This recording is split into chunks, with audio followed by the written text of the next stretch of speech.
je viens d'apprendre cet après-midi par la radio que la firme textile Codevi, installée à Ouanaminthe, euh, dans la partie haïtienne de la frontière, mais qui fonctionne essentiellement en direction du marché dominicain, enfin, ce sont des capitaux dominicains, le groupe Aimé, qui investit dans cette zone, vient de mettre la clé sous la porte à cause de l'insécurité croissante qui obère ses capacités de production dans cette région du pays.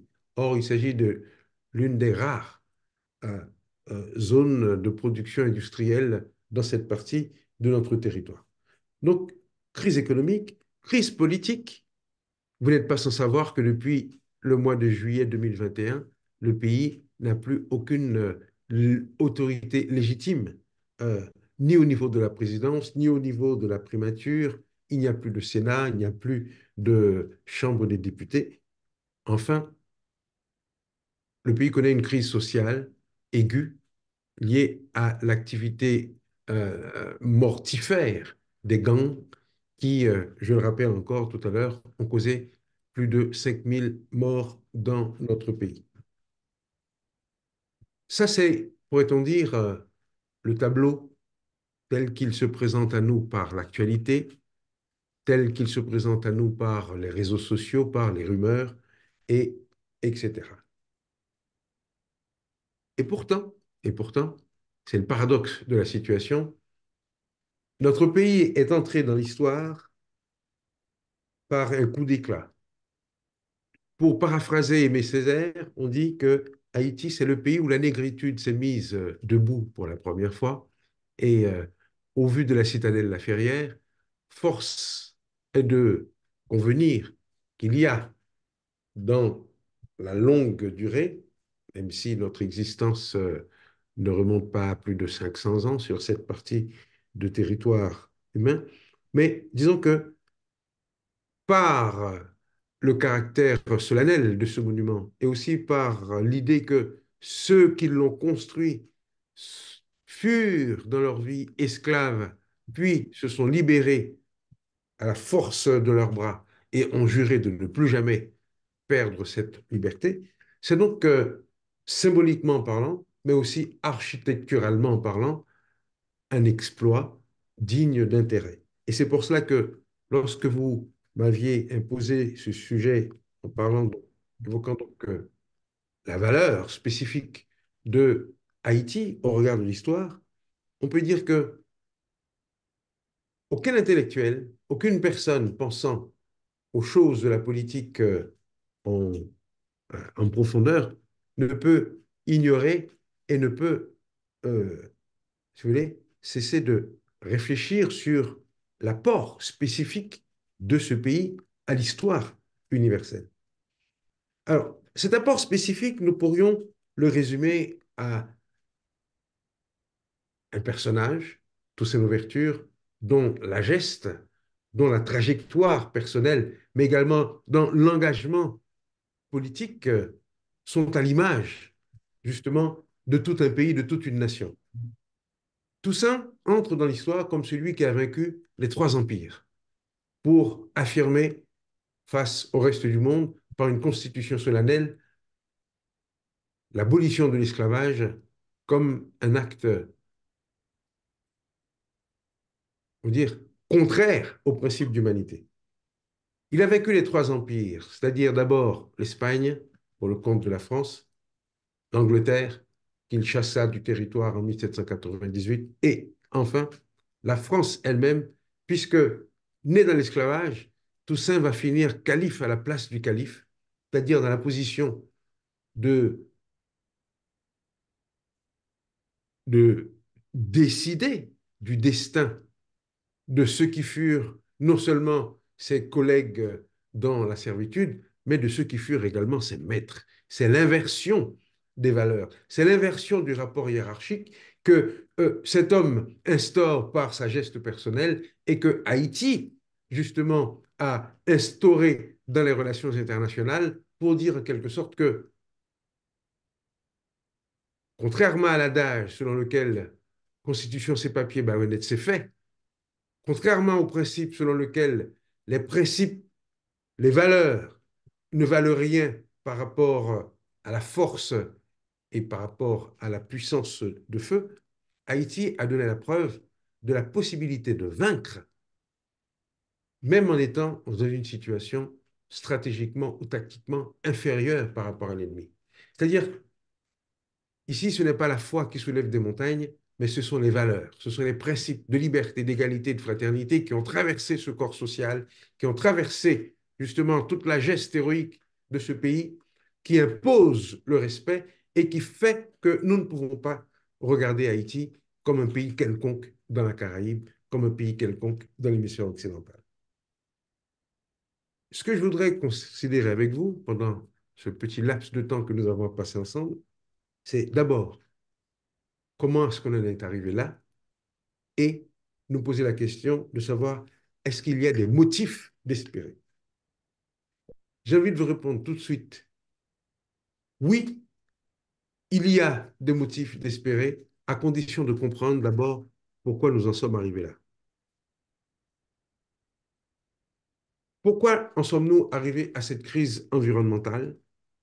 C'est tout simplement parce que il n'y a pas eu de politique d'aménagement du territoire, il n'y a pas eu de politique de mise en défense de ce que nous pouvions considérer comme nos réserves de biodiversité, ce qui fait qu'aujourd'hui, avec à peine 3% du territoire national encore couvert de forêts euh, euh, respectables, c'est-à-dire forêts au sens bio-géographique du terme, Haïti a été, pour ainsi dire, laminé, euh, dépenaillé par 200 ou 300 ans d'une politique d'aménagement, euh, je dirais, totalement aveugle à la nécessité de préserver la spécificité de ce territoire.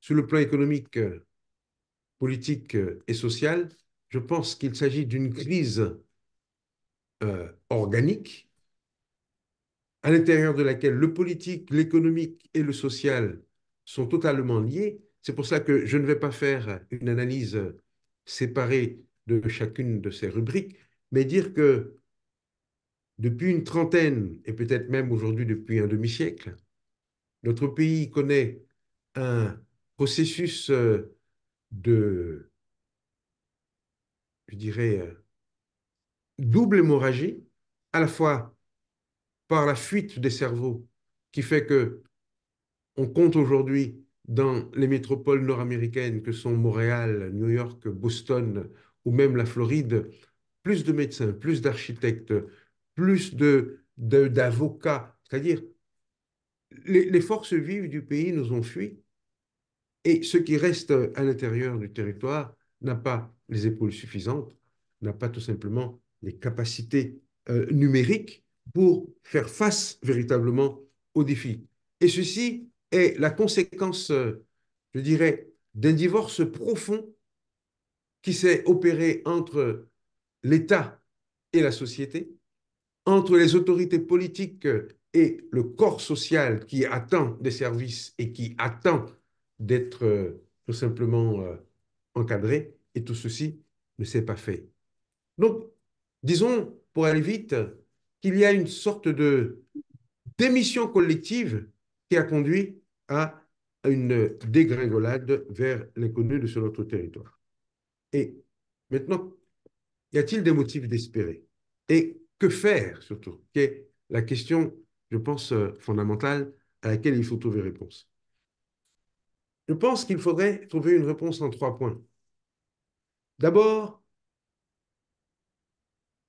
donner toute son importance à ce que l'on appelle les services à la société, c'est-à-dire prendre en compte les intérêts à long terme de la population pour, un, proposer en Haïti une politique de contrôle des naissances. Ce pays connaît une croissance démographique accélérée qui fait que déjà en 1953, je lisais un rapport du journaliste Tibor Mende qui visitait Haïti en 1953, il y a 70 ans.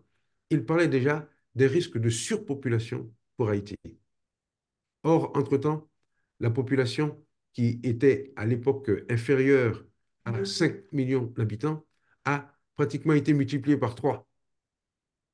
Donc, une génération plus tard, avec des taux de croissance qui sont de l'ordre de 2 à 3%, avec un indice synthétique de fécondité par femme qui est situé entre 3 et 4 enfants, nous sommes encore dans la fourchette haute. Nous sommes encore en phase 2 de la transition démographique, c'est-à-dire avec un recul de la natalité, mais qui n'est pas assez marqué, tandis que dans le même temps, euh, la mortalité reste relativement élevée. Haïti compte le taux de mortalité infantile le plus élevé de toute la Caraïbe, qui est de l'ordre de 75 pour 1000, c'est-à-dire 7% des enfants haïtiens meurent avant d'avoir atteint l'âge de 1 an. Et un taux de mortalité aussi élevé, cela représente, bien sûr, paradoxalement, une perte de ressources humaines. Ce sont des gens qui auraient pu être la solution.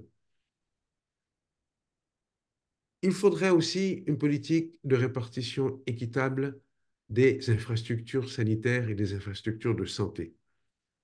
Il y a dans nos villes et dans nos campagnes un niveau d'hygiène, un niveau d'équipement sanitaire qui n'est pas digne d'un État indépendant, qui n'est pas digne d'un État tout simplement souverain, au sens que la dignité humaine impose que nous nous intéressions un petit peu mieux à la répartition des services liés, qui sont directement liés à la qualité de la vie et à l'espérance de vie. Il faut savoir que nous, Haïtiens, avons l'espérance de vie la plus faible de l'ensemble de l'hémisphère. Cette espérance de vie est de 62 ans pour notre pays, c'est-à-dire qu'à mon âge, je suis déjà statistiquement mort en Haïti. Il est de 72 ans en République dominicaine et 82 ans à Cuba. Donc, cet écart de 10 ans entre les deux pays se partageant la même île est proprement alarmant et mériterait que nous y trouvions quelques solutions. Enfin, je pense qu'il faudrait dans ce pays une meilleure répartition des dépenses dans le budget national et renforcer en particulier le secteur de l'éducation. Parce que tous les pays au monde qui sont sortis du sous-développement et de la pauvreté l'ont fait à partir d'un effort et d'un sursaut particulier dans le domaine de l'éducation. Sursaut à la fois qualitatif et quantitatif, ce qui suppose donc que Haïti consacre au moins 15% de son budget annuel au développement du système, notre système d'éducation, à la fois inclusif, équitable, mais surtout fondé sur l'excellence. Deuxième élément, c'est ce que j'appellerais une politique d'aménagement du territoire, où il faudrait penser à reboiser et trouver une couverture forestière, je dirais, acceptable pour un pays montagneux, parce que la forêt, c'est la garantie de l'alimentation de l'érosion sur les versants qui sont extrêmement vertigineux. On considère que plus de 70% du territoire national est situé au-dessus de la ligne des 500 mètres, c'est-à-dire avec des versants et des pentes qui sont sujets à des mouvements de masse, à de l'érosion en cas de précipitation. Reboiser, mais aussi préserver. Préserver ce qu'il nous reste de ressources naturelles, préserver ce qu'il nous reste de biodiversité, notamment les mangroves, préserver les coraux, préserver les plages, préserver, bien entendu, les réserves naturelles que sont le parc national, la visite et d'un côté et le pic Macaya de l'autre, qui sont littéralement en train de se résorber comme des peaux de chagrin sous nos yeux avec l'assaut des agriculteurs qui existent tout alentour. Et enfin, je pense qu'il nous faudra en Haïti investir et développer davantage le secteur de l'économie bleue, c'est-à-dire l'économie en rapport avec la mer. Haïti, c'est plus de 1700 kilomètres de côte. Haïti, c'est près de 50 000 familles qui vivent de la pêche et qui sont donc euh, euh, susceptibles de d'intensifier, de moderniser et de donner des ressources en protéines supplémentaires qui pourraient substantiellement améliorer la diète des Haïtiens.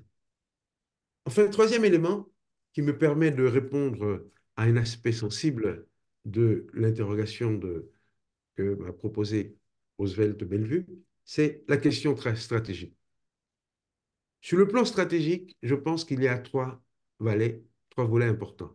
D'un côté, il faudrait développer une politique spécifique d'intégration de la diaspora.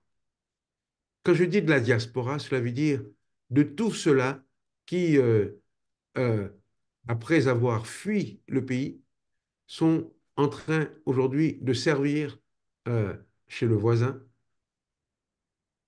dans le cadre d'une fuite des cerveaux qui a mis véritablement à mal euh, les administrations, les universités et de plus en plus aujourd'hui, même, on va dire, les petits métiers.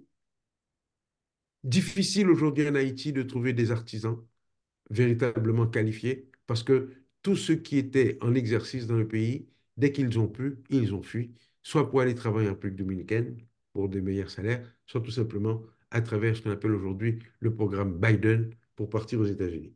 On considère que plus de 100 000 de nos compatriotes, hommes et femmes, mais le plus souvent parmi les plus diplômés, nous ont quittés rien que pendant l'exercice 2022-2023. Et nous ne savons pas ce qui nous attend pour les années à venir. Il faudrait par conséquent trouver en Haïti un mécanisme pour faciliter la mobilité des Haïtiens installés à l'étranger. Ça ne veut pas dire forcément retour définitif, s'installer et vogue la galère, parce que souvent, dans l'entretemps, ces personnes ont développé des liens à l'étranger, ils ont développé des familles ou des liens professionnels qui font qu'ils ne peuvent pas couper tout rapport et revenir au pays, ce sera un deuxième exil, mais nous pouvons aujourd'hui envisager le territoire haïtien dans un sens plus large, qui intègre justement le réseau constitué par la diaspora pour permettre la circulation des idées, des biens, des capitaux, mais surtout des gens qui ont bien entendu toujours plaisir à retourner sur la terre natale. Deuxième point de cet aspect stratégique, je dirais, il nous faudrait enfin avoir une politique dominicaine. Quand je dis une politique dominicaine, comme on dit qu'il y a une politique proche-orientale des États-Unis, nous devons avoir une géopolitique nationale qui prenne en compte la dimension stratégique de la frontière. Et ici, au lieu de l'acrimonie stérile à laquelle nous assistons aujourd'hui, je sais que je touche un sujet sensible et que cela pourrait décevoir certains nationalistes qui sont avides justement d'une confrontation directe avec la nation dominicaine. Je pense que au-delà des relations difficiles d'État à État, il faut considérer ce que j'appelle l'île dans l'île, représentée par la région frontalière, une région qui est une zone large d'environ une dizaine de kilomètres de part et d'autre de la ligne officielle et qui se caractérise par une solidarité spatiale extrêmement forte, par des échanges au quotidien entre Haïtiens et Dominicains, ce qui permet aux localités situées le long de la frontière de se procurer des biens et des services qu'elles n'ont pas chez elles et qu'elles peuvent se procurer à bon compte en République dominicaine et vice-versa. Cette proximité frontalière permet aux localités dominicaines les plus pauvres de s'approvisionner en biens et en services du côté haïtien à meilleur compte en bénéficiant d'un différentiel des revenus, parce que leur pouvoir d'achat est effectivement beaucoup plus grand. Ce qui veut dire que de nombreux paysans haïtiens de la région frontalière vivent de l'exportation informelle vers la République dominicaine du pois Congo, de l'avocat, de la mangue, des pintades, des cabris, qui sont produits en quantité dans les régions rurales haïtiennes. C'est-à-dire ici, moi je suis pour ce qu'on appelle une synergie proactive, mais qui fasse d'abord respecter les intérêts souverains des Haïtiens, en particulier dans le cadre du percement du canal la pas doué camper, mais nous devons percer et faire le fonctionner comme ça doit, dans le respect des règlements internationaux, dans le respect du principe qui veut que lorsqu'une rivière est partagée entre deux territoires nationaux, il faut que, à l'entrée de notre territoire comme à la sortie, les quantités et la qualité d'eau soient, on va dire, de nature à respecter l'équilibre entre les deux partenaires. Je pense qu'il est important pour nous de demander, d'exiger même un rééquilibrage euh, de la balance commerciale avec notre voisin pour que ce ne soit plus une relation à sens unique, Haïti se transformant en un véritable ventre, consommant sans échange, sans, on va dire, sans contrepartie, toute la production alimentaire dominicaine exportée dans ce territoire. Enfin, dernier élément de notre stratégie globale, l'actualité des derniers mois, voire des dernières années, confirme ce que j'appelle la solitude existentielle de notre pays. Depuis maintenant près de 3 ans que le pays est en crise, depuis maintenant près de 3 ans que les gangsters ont mis ce pays sous coupe réglée, rançonnant la population, extorquant des rançons, assassinant, violant les femmes et les filles. Il y a véritablement un problème de violence sexuelle exercée contre les femmes de la part de gangsters de plus en plus violents. Donc, en dépit d'un tableau particulièrement sombre, nous n'avons vu aucun pays manifester une réelle envie d'intervenir et de voler au secours du peuple haïtien. Au contraire, tout le monde se passe la mission comme une patate chaude. Les Américains ne veulent pas y aller, ils passent la patate au Canada. Le Canada ne se sont pas les épaules et fait appel aux Bahamas. Les Bahamas, finalement, ne sont pas capables, ainsi de suite. Donc, dans un tolalito diplomatique qui finit par choisir le Kenya comme porteur d'une mission. Et nous savons que hier, le Parlement du Kenya s'est prononcé contre l'envoi de cette force au motif que euh, ce serait inconstitutionnel pour le président de passer outre la volonté des députés dans cette affaire. Tout cela pour dire quoi? Que notre pays n'a véritablement pas d'amis qui vaillent. Parce que sinon, il y a longtemps qu'on serait venu nous aider, nous porter secours. Il nous faut prendre acte de cette solitude existentielle. Et à partir de là, chercher des partenaires qui soient dignes de foi, soit chercher des partenaires qui veuillent véritablement nous aider et surtout des partenaires qui aient intérêt à nous aider. Dans l'idéal, et là, j'enfonce un tabou, je pense qu'il nous faudrait avoir une diplomatie souveraine qui se tourne vers notre voisin le plus proche, vers notre voisin le plus expérimenté et vers le voisin dont on est sûr que s'il vole à notre secours, ne sera pas tenté de rester, de nous occuper et de nous infliger l'indignité d'une occupation étrangère, c'est Cuba. Parce que les Cubains ont l'expérience des interventions étrangères, y compris à distance de leur territoire, en Angola, au Mozambique, en Namibie. Les Cubains ont, je dirais, la,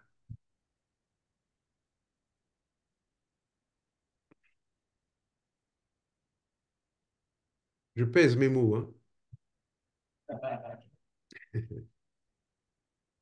la légitimité idéologique et historique pour intervenir au secours d'un peuple frère au nom de la Révolution, au nom de la gémellité des révolutions haïtiennes et cubaines, au nom de la gémellité des principes de liberté et d'égalité qui traversent nos deux histoires communes, et aussi parce que je pense que l'expérience prouve que tout pays, toute armée étrangère qui entre dans ce territoire avec l'idée d'y exercer un pouvoir autoritaire hégémonique est condamné à perdre la face, comme ce fut le cas avec l'expédition de Leclerc et comme ce fut le cas avec l'occupation américaine de 1915. C'est-à-dire que lorsqu'un peuple se bat le dos au mur pour la défense de son autonomie sur son territoire, il ne peut être vaincu. Et les Cubains le savent. En d'autres termes, je dirais que si nous voulons justement rester la tête haute dans l'histoire et ne pas en sortir les deux pieds devant, comme un peuple mort, comme un peuple zombie, comme un peuple dont l'autonomie, la souveraineté serait à nouveau passée sous le boisseau, il est temps pour nous, en Haïti, de relever la tête et de reprendre courageusement le chemin, je dirais, de notre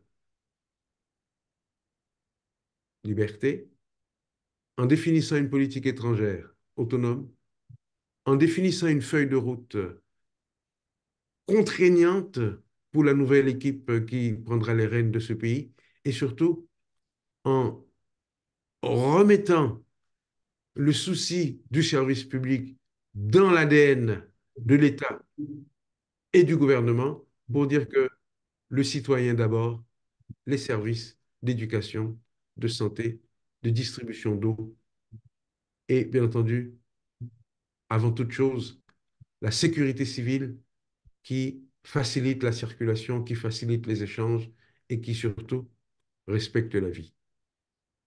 Je vous remercie.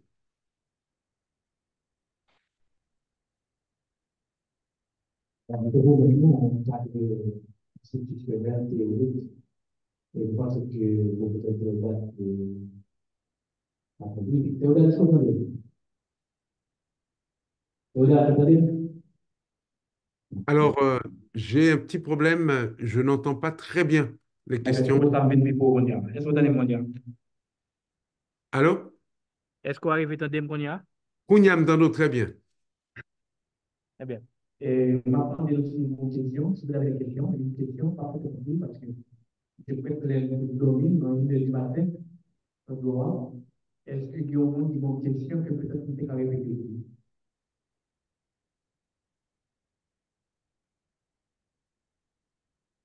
J'ai demandé à l'assistant s'ils ont une question pour vous, donc j'attends. Il y a quelqu'un qui a peut-être une précision. Oui, bonsoir, merci. Ouais. Demandez s'il vous plaît au professeur Théodat de passer le numéro ouvert dans toute cette intervention pour le magistral. Demandez-lui s'il vous plaît, pour l'assistant, comme il vient de dire, que le choix d'un serait idéal dans cette quête de diplomatie, de politique étrangère autonome qu'Haïti devrait mener à juste valeur pour notre bien-être.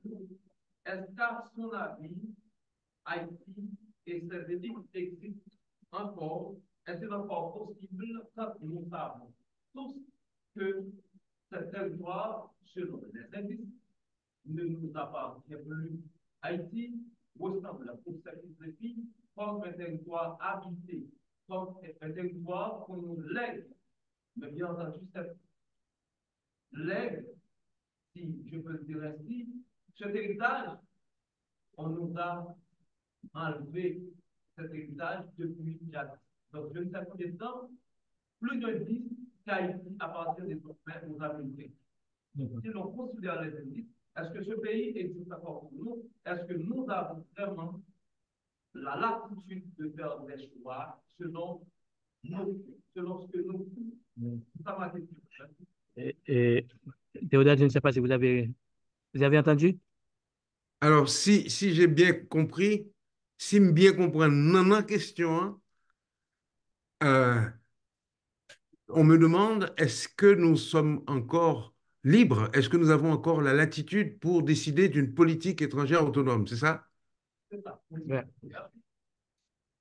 Bon, je pense que la réponse, la question est astucieuse et extrêmement précautionneuse. Parce que la réponse est évidente. Parce que je pense que dans la question, la façon dont elle est posée, il y a implicitement la réponse, qui est que non. C'est précisément parce que nous n'avons plus cette liberté, précisément parce que nous n'avons plus cette latitude, que je pose cela comme un défi.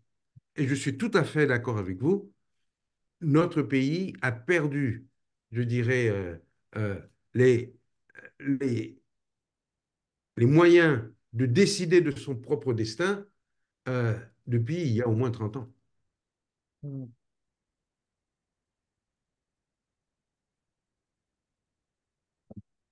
Merci.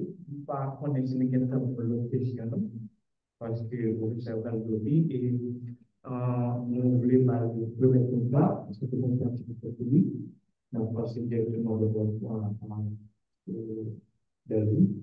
C'est bien. Je remercie l'assistant de sa présence. Je remercie le professeur Fela pour cet exposé extraordinaire. Merci aussi d'avoir consacré ce temps précieux, parce que je sais que vous étiez en Afrique il n'y a pas longtemps, vous êtes juste arrivé, et vous avez quand même pris un petit temps pour partager vos réflexions sur un sujet assez intéressant.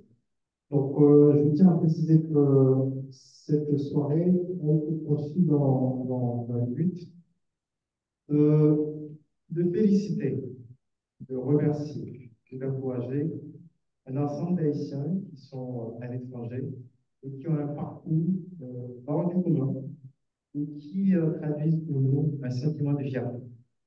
Donc, c'est pour cette raison que nous avons pris l'initiative d'organiser cette soirée pour leur dire notre fierté, notre amour, notre respect pour ce qu'ils ont fait et qui constitue pour nous, au moment où Haïti connaît ce que vous venez de dire, ben, un motif d'espérer que notre Haïti reste possible. Donc, c'est dans ce cadre-là, comme parmi d'autres personnalités importantes d'origine haïtienne, que nous avons eu la décision de vous décerner cette plaque d'honneur. Et je vais vous la lire rapidement avant de vous laisser partir. C'est avec honneur, une fierté indescriptible, et au nom de la patrie reconnaissante, l'UHPCH vous décerne cette plaque d'honneur. Elle vous rappelle la profondeur de notre reconnaissance et la preuve tangible de notre fierté, votre parcours académique, votre contribution remarquable à la promotion de l'histoire et de la culture haïtienne, notamment en souvenir des initiatives citoyennes inspirantes, valorisantes, pour lesquelles vous êtes engagés au nom de la diaspora et du peuple haïtien. Docteur Robert, président de l'UHPCH, merci. Ave. Entendez-nous frapper, pour nous faire une applaudissement particulièrement ensemble avec l'auteur Théodore. Merci. Merci de votre intervention, mais particulièrement merci pour l'activisme que vous faites en France, particulièrement, moi je vous vois parce que chaque 2 ou 3 semaines, les chaînes de français expliquent la situation d'Haïti. Donc, il y a un certain activisme intellectuel qui se fait là-bas. Et au nom du peuple haïtien, au nom de la diaspora haïtienne de l'histoire, nous voulons vous dire merci.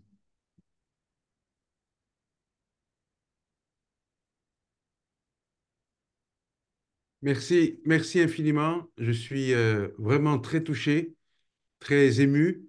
Et merci pour la qualité également de l'auditoire, hein, parce que je sentais un silence studieux, suivi d'une question absolument pertinente. Je suis absolument comblé par ces éloges et surtout par la qualité de la causerie. Et je souhaite qu'elle se poursuive dans le même état d'esprit.